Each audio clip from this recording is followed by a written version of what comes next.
हाय, मैं Shashi sub inspector पद पे तैनात हूँ सीमा सुरक्षा बल में। वर्तमान में जम्मू कश्मीर में तैनात हूँ। जैसा हम सभी जानते हैं, हम साक्षी बने हैं। अपने इस भारत भूमि ने, हमारी इस मातृभूमि ने हमें मौका दिया है कि हम इस पल का साक्षी बने जब हमारे सैन्य बलों ने ऑपरेशन सिंदूर को लॉन्च किया। ये ऑपरेशन सिंदूर ना सिर्फ हमारी सैन्य क्षमता, हमारी सामरिक क्षमता को दर्शाता है, बल्कि ये भी दर्शाता है कि हम कूटनीतिक रूप से या हमारी जो विदेश नीति है कितनी मजबूत है। हम इस बात से बखूबी वाकिफ हैं कि हमारे सैन्य बलों ने कितना शानदार कार्य किया है इस ऑपरेशन के दौरान।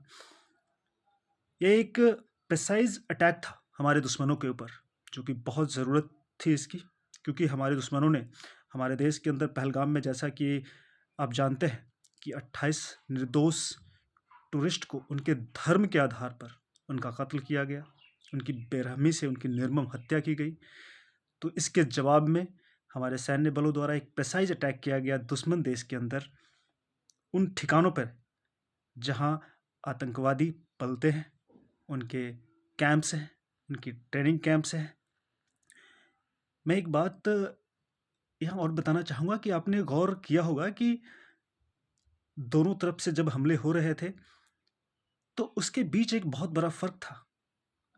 जब पाकिस्तान हिंदुस्तान पे अपने मिसाइल्स, अपने ड्रोन्स से अटैक कर रहा था, तो उनका मकसद सिर्फ हमारा नुकसान करना था। हमारी जो सैन्य बल के जवान हैं या हमारी जो टेक्नोलॉजी है, उसमें हमने सिर्फ अपने दुश्मनों का नुकसान नहीं किया, बल्कि हमने इस बात को सुनिश्चित किया कि हमारे जो देश के लोग हैं, हमारी जो जनता है, उनका कम से कम नुकसान हो। ये एक विशेष अंतर है दो देशों के बीच का, दो देशों के बीच की सोच का। मैं यहाँ पे एक बात और ऐड करना चाहूँगा कि जैसा कि डीजीएमओ हिंदुस्तान ने उल्लेख किया अपने संबोधन में कि बीएसएफ ने कितना शानदार कार्य किया इस ऑपरेशन के दौरान, कितना बढ़-चढ़ कर हिस्सा लिया, ना सिर्फ उनका सामना किया बल्कि उनका मुँहतोड़ जवाब दिया। मैं आज बहुत गौरवान्वित महसूस कर रहा हूँ कि मैं उस बल का, बीएसएफ का एक सदस्य हूँ।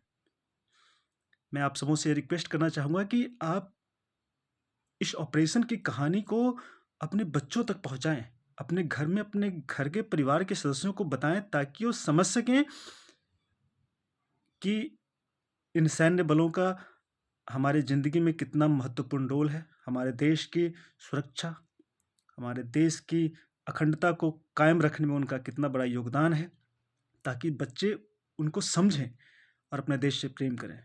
जय हिंद।